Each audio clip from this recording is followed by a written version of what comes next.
Xin Nian Kuai Le. Selamat Hari Raya Imlek bagi semua masyarakat Indonesia yang merayakan.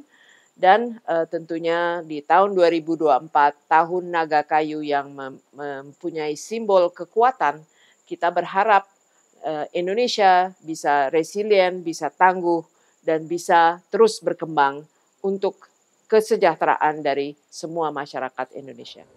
欢迎继续收看美都新闻。农历春节前夕呢，美都新闻采访了多位在各个领域对国家及社会有影响力的精英，来和我们分享他们眼中的春节及对新年的期盼。那么接下来呢，要为大家介绍的就是曾经担任贸易部长、旅游与创意经济部长的冯慧兰，来听听她的看法和心得。Saya ini emak saya, dia lebih lama. Sekarang saya semua hal dan Imlek itu tentunya adalah kalau dalam tradisi kita atau tradisi Tiongkok itu adalah pergantian tahun ya dengan kalender lunar ya.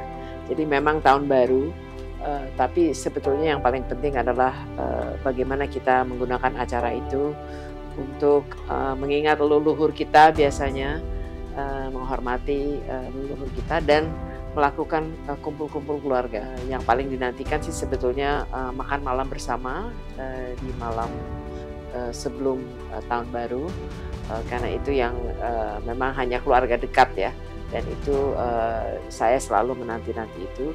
Dan tentu hari berikutnya di mana karena kita yang dituakan banyak yang datang ke rumah dan kita memang selalu melakukan open house lah istilahnya untuk keluarga bisa datang sowan.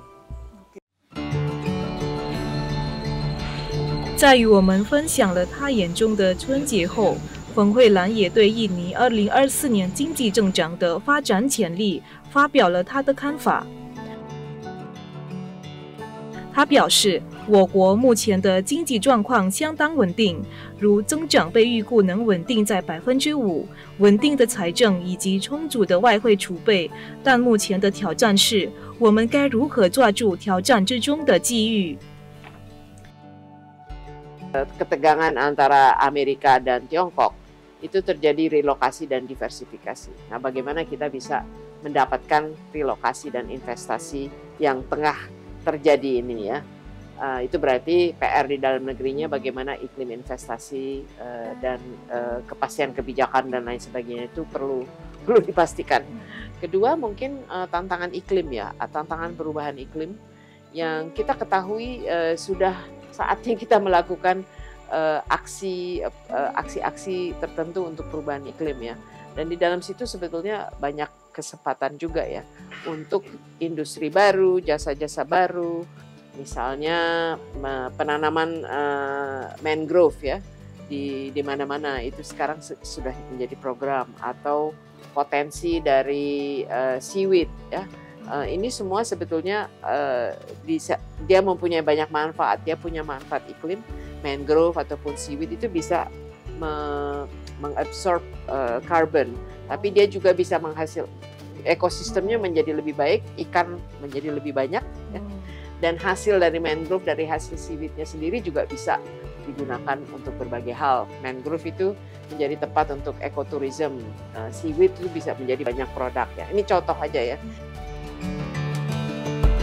在目前全球科技迅速发展之中，冯慧兰也希望年轻一代能勇敢发挥自己的技能，不断学习和掌握新的技能，以及能抓住目前新行业与服务中的机遇。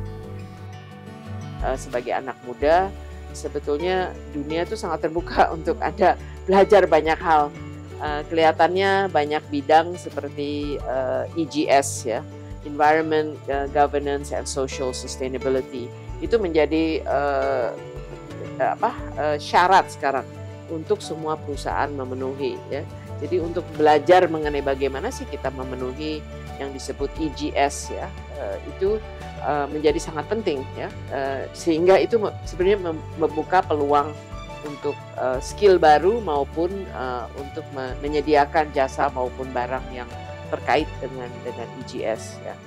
Dan kemudian ya kesempatan yang muncul karena perkembangan teknologi itu luar biasa ya. Jadi saya rasa yang penting untuk anak muda sekarang adalah untuk terus kreatif, terus mengembangkan talentanya, dan berani keluar dari zona nyamannya untuk belajar hal-hal yang baru maupun berinteraksi dengan kelompok-kelompok atau jaringan sehingga terus belajar, terus berkembang.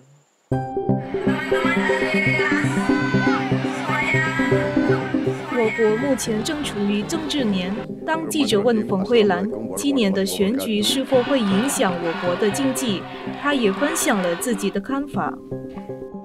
Dan ini ya saya berdoa dan berharap ini dalam tahun naga kayu nih katanya, itu adalah tahun naga kayu yang bermakna kekuatan ya.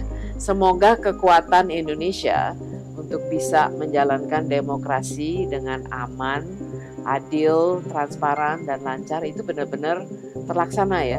Dan menurut saya sih garis besar dari ketiga kandidat sih, kita tidak akan melihat perubahan yang drastis ya.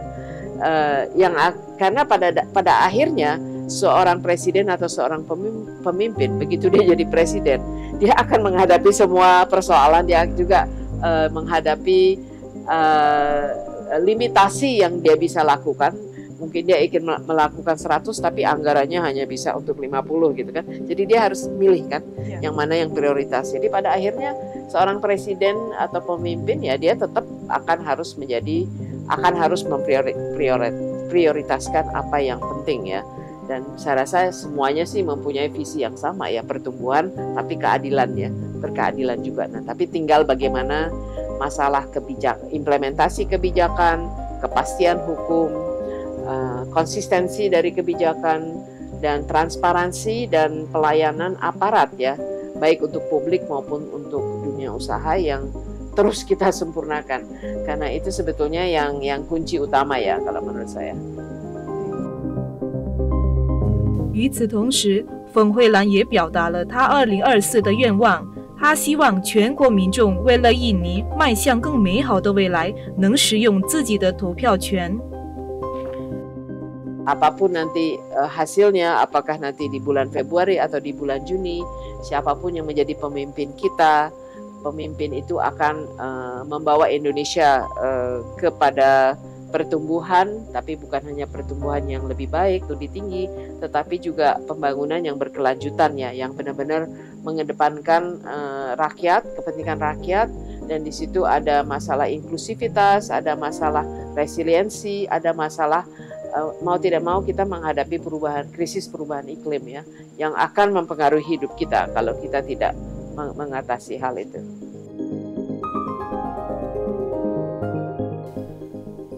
梅都新闻，李淑珍、温子敬、德尼、阿古辛 Lawrence 采访报道。